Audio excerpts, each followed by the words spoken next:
live your life as per normal. Don't be too wary about bad omens or customs. We should understand that everything that happens in our lives are the best things that Allah wants for us to live by.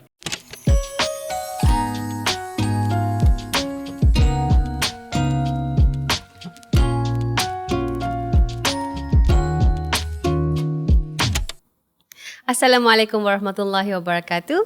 Welcome to Season 2 of Tune Islam, a podcast for Singapore Muslim millennials on Islamic faith, love and happiness. Here's where we share spiritual guidance and practical insights to inspire positivity and uplift our well-being.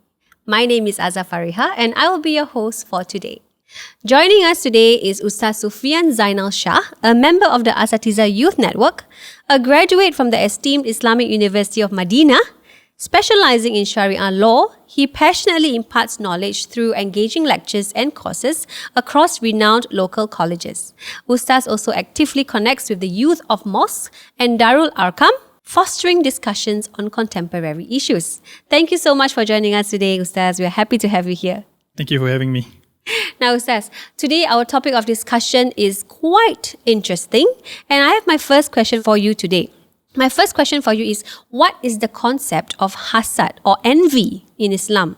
And how does it differ from healthy competition and admiration for other people around us? You know, sometimes we have friends that are close to us, or we hear of success stories, and we tend to want to have the same thing or admire the people who manage to climb the ladders to reach where they are. So how do we differ what is hasad and what is envy in Islam? Good question, especially in the times where we're living in the Jones. Everybody's competing with one another. Who has the newest iPhone? Who has the newest bag? Who has, where's the latest trips that they've been all around the world? We have to understand that envy, the positive kind, is something which is actually a natural feeling that we have. Like feelings like upset, happiness, angry. It's just a normal feeling. However, let's take a look at how Islam define the threshold of what is considered to be hasad or negative kind of jealousy. So first and foremost, hasad has two components. Firstly, it is the feeling of upset when someone else is given a blessing or a favor of Allah, something that Allah gives him, in terms of goodness, which he does not feel. So this feeling of upset often stems around the feeling of arrogance, often with the feeling of impatience. It's as though he's not happy that God chose that particular person to have that particular blessing. Mm-hmm. So the first portion is more of the upset portion. And then the second part is the desire to have that same blessing that was given to someone else for himself. Mm-mm. Or for at least the person to lose that blessing. Yeah, he wants that blessing to go away. He just cannot stand to see other people better than him, having more than him, having things which are more beautiful than him. This can be for anything. Yeah, so that is the two components when we're talking about the negative sort of jealousy, the malicious kind of jealousy that is not allowed in Islam. And when it comes to healthy competition, this is something we call in Arabic as ghibtah. Ghibtah means to have a sort of natural inclination that you want that similar blessing that the other person has received. However, you don't want it to go away from the person's possession. Instead, you want as per how he wants it. That is considered to be a healthy form of jealousy. Yeah. Did you know that since we're at the topic of envy, let me ask you a question, yeah? Okay. When was the first act of jealousy ever since the beginning of time, which is stated in the Quran? Perhaps if you know. Okay, wow, that's quite a deep question. Let me think. First act of jealousy stated in the Quran, that means, I think maybe during the time of Nabi Adam? Yes, excellent. So during the time of Nabi Adam alayhi salam, when Allah SWT created Nabi Adam alayhi salam, Allah told the angels to make sujood to Nabi Adam out of respect for him, and we found that in the Quran. However, we understand that Iblis, who was associated with the ranks of the angels, refused to make sujood to Nabi Adam. He said, why should I do so? I'm better than him. I'm made out of fire and you made him out of clay, It's basically saying, why should I make sujood? Why should I respect this man? He's dirty. He's not as hot as me, Pardon the pun. Pun intended, Yeah. he's not as good as me. Yes. So it stems from the feeling of arrogance, the feeling that I'm better than everybody else, the feeling that I cannot see anybody being as good as me, as powerful as me, as respected as me. And that is something which is found in Tafsir Qurtubi, where we understand that the first act of jealousy was taught to us, through the acts of Iblis, something that we should all stay away from. I see. Yeah. That's a very interesting fact. Now, Ustad, I have another question for you. Just now you mentioned that there are two components to hasad. The non-malicious part is when you don't want the blessing that Allah has given to the other person to go away, whereas you want to get the same blessing as that person. What if you want more for yourself? That means you don't want it to go away, but you want more than what other people has. What Allah has granted other people. Does it count as hasad also? Or is that healthy competition? Good question. So when it comes to having or asking for more, desiring for more than the other person's blessings, then it's perfectly fine as long as, number one, we don't have any intention or desire in our hearts to depriving that person of the benefit. That's number one. And number two, we need to understand that at the same time, with that added advantage or that added privilege that Allah will give us, we should have the intention to do good with the added advantage that we're going to ask for.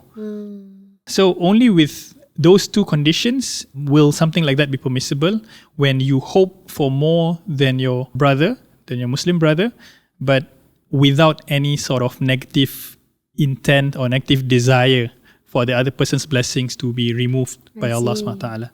Now that you talked about blessing others, what Allah has blessed us with, giving more to other people, can I also then ask you whether we can be envious of people who do good things? That means, this person have so much time on their hands to help the needy, to do a lot of donation drives or things like that. Can we be envious of people who do these good things and we hope to achieve the same success as them? Actually, good question. Now that you mentioned the action of envying someone in terms of good, let me first address the envious issues which are negative in principle, which are taught by the Prophet ﷺ to stay away from. Allah subhanahu wa ta'ala mentions in the Quran, وَلَا تَتَمَنَّوْا مَا فَضَّلَ اللَّهُ بِهِ بَعْضَكُمْ عَلَى بَعْضٍ. When we are given a set of bounty or favors from Allah subhanahu wa ta'ala, we're not supposed to compare in terms of, why did they receive this, more than me? Why are we, less good looking than the other person? Why are we not blessed with a noble lineage, for example, than another person? When we do that, we have to understand that we are actually going against the two things that we have mentioned. Number one, which is we are technically being unhappy with the qadr of Allah subhanahu wa ta'ala, with the decree of Allah subhanahu wa ta'ala. As though we are saying that, why? Why God? Why not me? Why am I not the Prince of England? Why am I not, Justin Bieber? Or whoever it is, So the idea here is that you are seen to be questioning God in the things that Allah subhanahu wa ta'ala in His divine wisdom, He has arranged in His divine plan what is best for you and what is the best for everybody else. For us to question things like this is something which is not befitting for a slave of Allah subhanahu wa ta'ala. When Allah mentions وَلَا تَتَمَنَّوْا مَا فَضَّلَ اللَّهُ بِهِ بَعْضَكُمْ عَلَى بَعْضٍ, which means none of you should wish for more than what Allah subhanahu wa ta'ala has blessed a group of people over another group of people. So whatever that you have been given, especially things which are out of our hands in terms of how do we reach them or how do we possess them. For example, things that we cannot change. For example, our lineage. For example, our family. Things that we cannot have any control over. We have to be grateful of Allah subhanahu wa ta'ala that Allah has blessed us with the sustenance that we've been provided, the family that we've been provided, the circumstance that we've been provided. And we have to make do with that, with what we have. On the other hand, to answer your question, to be envious upon things which are good, Allah subhanahu wa ta'ala says in the Quran, وَسَارِعُوا إِلَى مَغْفِرَةٍ مِّن رَبِّكُمْ وَجَنَّةٍ, and race and compete one another to the forgiveness of Allah subhanahu wa ta'ala and to paradise. And this is something which is known and is a very courageous thing to do, to compete with one another in order to do good to the community. The Prophet ﷺ says in the hadith, خَيْرُ النَّاسِ مَنْ أَنْفَعُكُمْ لِلنَّاسِ. The Prophet ﷺ says, the best of people are those who gives the most benefit to the community. And there are many narrations out there amongst the companions, Abu Bakr, Umar, and how they were seen to be competing with one another to give in charity for the sake of the people, for the welfare of the community. They were very keen and they will rush to do goodness. In a hadith separately, the Prophet ﷺ was described to be a very generous person. Very generous person. Whatever he is asked about anything that is on his possession, he will give it away. But do we know that in a hadith, someone else mentioned that the Prophet ﷺ was especially more generous in the month of Ramadan. The Prophet will be seen like a rih mursala, like a strong blowing wind in every direction. Wherever he turns, everybody will feel the warm breeze of his mercy, of his generosity. We're supposed to be competing with another, friendly competition, in order for us to do good. MashaAllah. Yeah. That's a very clear and vivid picture of what Prophet ﷺ was like and what we should aim to be as well, right? Yeah. Can envy cast the evil eye, or ayn as they call it, on others? Well, now with the age of social media, there are a lot of speculations or murmurs that whatever negative things that befall you, it might be ayn, and we want to prevent that from happening as much as possible. And what are the steps that we can take? For example, I've heard friends who say like you shouldn't post about your children so much on social media such that everybody know who they are, what they are like, things like that, their behavior. How does this ayn concept actually works? Interesting question. So the concept of evil eye is something which is actually found in various other cultures as well. Yeah, over in Hinduism, we understand that the concept of the evil eye is known as the drishti or the nadar. And an interesting coincidence is that the word nadar is the same word that is found in the Arabic language, which is nadar means to see. Hence the evil eye. Yeah, so this evil eye also occurs in Christianity, in certain traditions and cultures. It's particularly found in Southern Europe or Southern America, and other ancient civilizations like Egyptians and the Babylonians and even the Romans had issues of the evil eye. So what is evil eye all about? In a nutshell, evil eye actually stems from the idea that someone who has a strong feeling of hasad, a strong feeling of malicious envy, or not necessarily malicious in nature. It could be unresolved envy. He wants that thing so bad that a sort of energy or a sort of effect happens to the other party, and it could also happen to one's self as well, as explained by Ibn al-Qayyim in his book Az-Zadul Ma'ad. So we have to understand that this unexplainable energy that is projected from one person to another, this can be happening purposely or accidentally, most of the times accidentally, of course. And we understand that this idea, or how it appears upon that person is that the person will feel a sort of illness or uneasiness or discomfort of sorts, which can hardly be explained by proper science and medicine. And with this lingering feeling of uneasiness, this can lead to more troubling symptoms as well. Like the person likes to be secluded, he doesn't have the mood to do anything, he becomes extra lazy, extra unproductive. These are some of the signs that we understand of the effects of the evil eye. These are very general symptoms. However, we have to understand that whatever it is, of course, when we face this kind of symptoms, it's best, of course, to check also with the experts whether this is actually a mental symptom. Correct, exactly. Symptom because it sounds very similar to what a patient of depression, for correct, example, will feel, right? Yeah, exactly. So when it comes to this, there's always that fine line between something which is spiritual or something which is extraordinary or even mental. All of these factors needs to be taken into account when you assess or diagnose the issue that is within this particular individual. Yeah, so that's the idea for the issue of the evil eye. And in Islam, we understand that the Prophet ﷺ has mentioned that this is something which is a true thing. And it is something which is verified by the Prophet ﷺ as being something which is true and something which is known in Islam as well. I see. Thank you so much for the insights, Ustaz. That's a very interesting take on ayn. Now, just now I also mentioned about on social media and how we can take precautions to avoid or prevent ayn from happening to us. This social media thing is becoming a very big trend. I think everyone or almost everyone around me are on some sort of social media platform, especially Instagram and all that. So, do you think that social media trends breed envy? Like, for example, the term FOMO. Oh, my friend, every holiday they are going somewhere, Bali or wherever they're going to travel. I don't want to feel like I'm missing out. So I need to bring my family out also for holidays or even other materialistic things. Do you think these social media trends also breed envy? Interesting question, and something I think everyone is guilty as charged. Everybody has their social medias. Everybody is busy posting about Or scrolling. Yeah. I see what other people have. I see where Yeah. other people go, right? Yeah, exactly.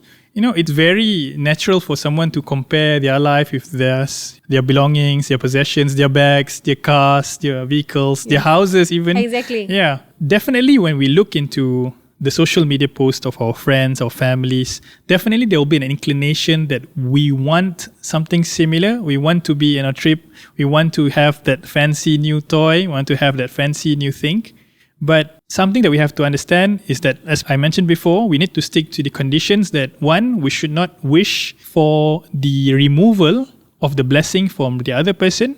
And number two, this is where we understand that when we see something that we like or something that we find attractive or something that we think is beautiful, the Prophet ﷺ taught us to praise Allah subhanahu wa ta'ala, Allahumma barik, when we look at something that we like. So we can say things like Barakallahu feek, which means may Allah bless you, or Allahumma barik, may Allah bless you. And this is when we say such things, as per the Prophet's advice, we are teaching ourselves to recognize that it comes from Allah, and we need to recognize also that Allah blesses other people as per how Allah bless our lives. We need to live in equal share of Allah's mercy. We cannot be the only one who is arrogant enough to say that, no, Allah only loves me, that's it. Allah doesn't love anybody else. Everybody else does not deserve Allah's mercy. We cannot say that. Remind ourselves that when things like this happen, we need to say, Allahumma barik, may Allah bless you in it, and we are positive about what they have received. And we can ask Allah for a similar or even better blessing, provided that we don't ask for the removal of that particular thing. Then, Ustaz, what is Islam's standpoint of view of hasad? So Islam prohibits hasad, which is the malicious envy, because it goes against principles of Islam like contentment, shukr, gratitude, and empathy. The Prophet ﷺ mentions in a hadith, إِيَّاكُمْ وَالْحَسَدَ فَإِنَّ الْحَسَدَ يَأْكُلُ الْحَسَنَاتِ كَمَا تَأْكُلُ النَّارَ الْحَطَبِ. Which means the Prophet ﷺ cautions us against the feeling of malicious envy. Because envy, the Prophet ﷺ describes, will eat away your good deeds like how fire consumes firewood. It's something that, will just burn away your good deeds. Because first of all, it will stem from the idea that you're better than the person. You are more superior than the person. You're brighter than the person. You look more prettier than the person. And then sooner or later it will transpire through your words, through your manners, through your actions and your body language as well. So slowly, it's a downward spiral from there. All because of that one thing that the person had in common with Iblis, which is the feeling of arrogance, the feeling of jealousy, the feeling that, look, I'm better than everybody else. No one is as good as me, and no one shall have, what I have.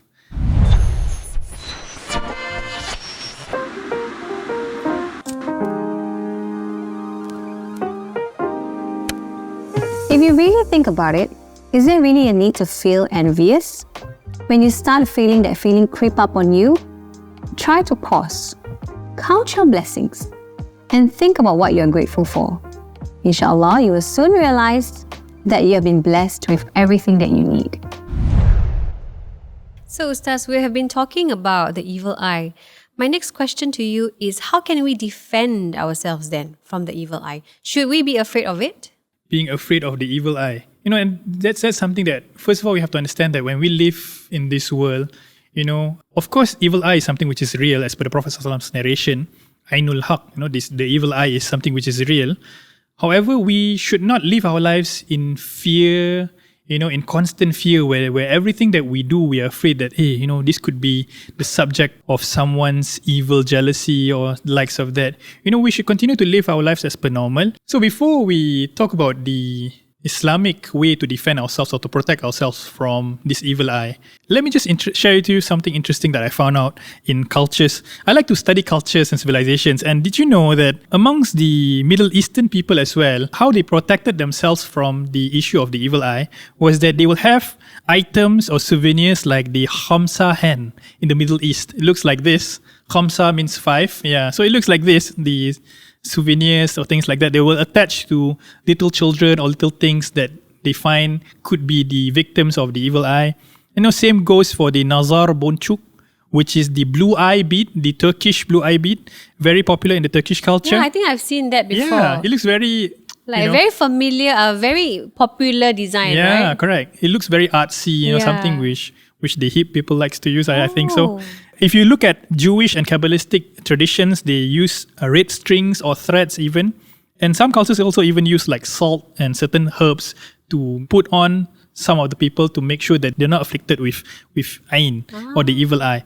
So the Prophet ﷺ taught in a hadith to recite أعوذ بكلمات الله التامة من كل الشيطان وهامة ومن كل عين لمة, which means I seek protection in the perfect words of Allah subhanahu wa ta'ala from every shaitan, from every devil and vermin, and from every envious eye or evil eye. And this hadith is in Bukhari, and we understand that this dua is to be recited, when one is seen to put himself in a position of public, to be around people, and he fears that the evil eye may afflict him. This is the dua for you to seek refuge and protection with Allah from this evil eye and such. And that is in relation with protection from the evil eye. But how do we praise others so that we do not let them be afflicted with the evil eye? Is when we praise something, we make sure that we praise it with Allah subhanahu wa ta'ala's blessings upon it as well. Yeah, and this is also based upon a hadith of the Prophet ﷺ, where the Prophet taught us to ask for the blessings of Allah upon that thing as well. So we can say that may Allah bless you, or we can say the Arabic equivalent of Barakallahu Feek or Allahumma Barik. Yeah. Can you give us an example? So for example, if I want to say, oh, your son is so cute. Yeah. You can add with that, Allahumma Barik or Barakallahu So the Feek. person who says the it person who will says. say Allahumma barik. Correct. So cute, mashallah, Allahumma Barik. Yeah. I see. So what about the person who accepts the praise? Do they have to say anything? No, they don't. Just say thank They you. don't. Yeah, they say thank you. Thank you very nice. Thank you very much. Thank you very much. Okay. I think that's a very useful dua to say also, because I think in this day and age, there's a lot of people who are exposed to people around them. So you never know what others might see you as or might deem you as. So it's good to have this or to practice this dua to prevent the evil eye from happening. Correct. And like I mentioned before, it helps us to reconnect back to the reason on why you're praising that person. It's not to have that envious thought to remove that blessings upon that person. Yeah. Yeah, and I think it's also important not to keep thinking about this negative impact. It could just be something that people want to be nice to you, they just want to say Correct. nice things to you and praise you for what you have. So we should not also always tag the idea of something bad or something negative could happen to you Correct. for accepting this Yeah. praise, Live your life as per normal. Yeah. Don't be too wary about, this one, maybe somebody send sihir, some magic. This one, you see a black cat, you'd be all superstitious, your day is going to be ruined. Correct, all correct. that. All these all are of these too things are foreign from Islam. We Yes. shouldn't be taking all of these bad omens that people or customs have mentioned to be something which is upon the religion. We should understand that everything that happens in our lives are the best things that Allah wants for us to live by. Even those things that we face which are negative, which can be interpreted as a calamity or a bad incident of sorts, it could be a bad incident to our eyes because we are short-sighted, we don't see the bigger picture. But we need to also understand that whatever that Allah wills, whatever that Allah allows to happen, it's for our own good at the first place. And we have to always have that proper belief in our aqidah, in our belief, when it comes to the decree of Allah subhanahu wa ta'ala and the divine plan for all of us. MashaAllah, Alhamdulillah. Thank you for the reminder, Ustaz. Thank you. Now, my last question to you is, what should we do if we are feeling envious of others? So, what can we do to prevent that feeling? Is there any dua? I mean, the dua you shared just now is to protect us. But how do we prevent the feeling of envy of other people? Good question. So how do we prevent ourselves from afflicting others of the evil eye accidentally, unknowingly? We have to bear in mind and we have to grasp the Islamic principles that have been taught to us, the principles of contentment, feeling enough with what you've been given. Number 2, the feeling of gratitude, shukr. You have to be grateful for the things that Allah has blessed you with. Good life, good wealth, good education, yes. good health, good kids, good family.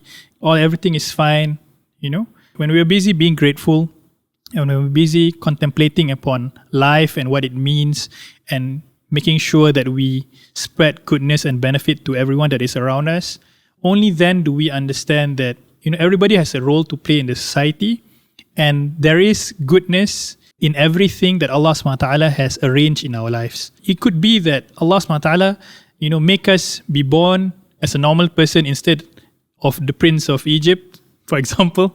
Maybe because Allah knows that, if we were born as somebody else, we would turn out to be a far evil person than what we are now. So we have to understand that everything that happens, happens in the divine decree of Allah subhanahu wa ta'ala, with the perfect balance of Allah subhanahu wa ta'ala.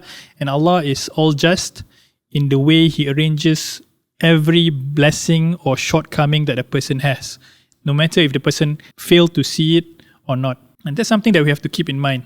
We need to tell ourselves that at the end of the day, everything that happens with a silver lining at the end of it. And we need to have faith and trust in Allah subhanahu wa ta'ala that it's the best for us, even though we may not fully understand it. Thank you so much for the sharing, Ustaz. I think that dua that you have shared with us is something that we can all practice so that we can prevent the feeling of envy to creep up on us.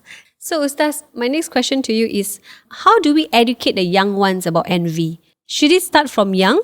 Like, for example, I'm speaking from experience. I have a primary 1-year-old daughter. She was just telling me a few days ago that, Mommy, my primary 2 friend, she already has her own phone. So can I get my own phone? So I can already see that she's feeling envious of what other people have. And if we do not stop this habit, it could lead on to something more when they get bigger. Mm-hmm. So what's your take on that, Ustaz? How do we educate the young ones? Interesting question. A very difficult one, but quite interesting.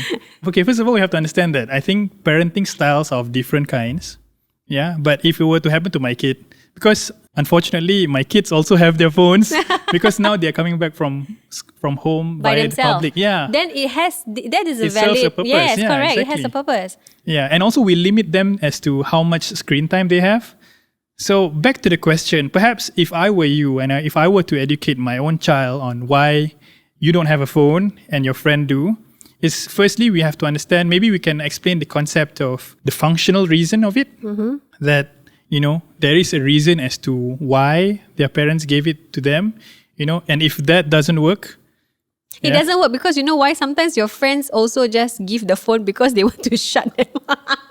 yeah, perhaps You use your phone, okay? Just don't disturb me, that kind of Yeah. thing. Yeah, so I cannot tell her that, it's because she has to travel back home herself, but it's not the reason. So how then can I put it to her? As per the Prophet ﷺ's narration, إِنَّمَا الْعِلْمُ بِالتَّعَلُّمِ وَإِنَّمَا الْحِلْمُ بِالتَّحَلُّمِ, which means verily knowledge is acquired through the process of learning, and same goes for gentleness. It is acquired through learning the manners to be gentle. So as per the hadith that is mentioned in terms of gentleness, similarly when it comes to the issue of teaching our children the feeling of contentment or gratitude, it's something that can be acquired through teaching them the morals and the values of sharing, of being grateful, of being content with what you have. It's leading by example. Yeah, exactly. So with this concept, we have to train them since young to understand, to remind them to be grateful of what they have. Correct. To be content with what they have, and remind them of the things that they have it better than them. Yeah. Sometimes all it takes is a change of perceptions, or rather a mindset change. All of these small things will help them to understand that, when they receive a similar experience in the future, they will remember to be content with what they have, and to not compare too much with people who have more than have more than them. Exactly. The Prophet ﷺ always taught us, when it comes to looking in terms of the dunya, always look at those who are beneath you, who have lesser than who have lesser than you. And that's exactly what I tell my kids also. You don't compare yourself to someone who has more than you. You should think about being grateful by comparing yourself to someone who has lesser than you. Correct. But I think being children, children, they don't understand that concept yet. Correct. So I think this concept of educating the young, there's also an age group that is compatible. Children who are 7, I think it's a bit too young. I mean, it starts young, but they cannot understand the concept yet. Yeah. Correct. Yeah, I think this needs time to adjust. Yeah, correct. And keep informing them and telling Keep pushing them to do good. Instead of them comparing themselves with someone who's above them, why not you yourself, when one fine day we can bring the kids, visit, see some of the less fortunate people, tell them to donate from their own money, or maybe we can spare some cash for them to donate and see how it feels to brighten up another person's day, especially a less fortunate one. Yeah. Help inculcate in them those feelings and values of helping people rather than being happy by yourself or being envious on others who possess something more than them. Yeah, because at the end of the day, we need to inculcate these values in them, in ways that they can receive and absorb in an efficient manner. I see. Thank you so much, Ustaz, for sharing. I think we have all learned a lot from you today. Thank you. Thank you for listening. If you like this episode, follow Tune Islam, share and stay tuned for more. Assalamualaikum.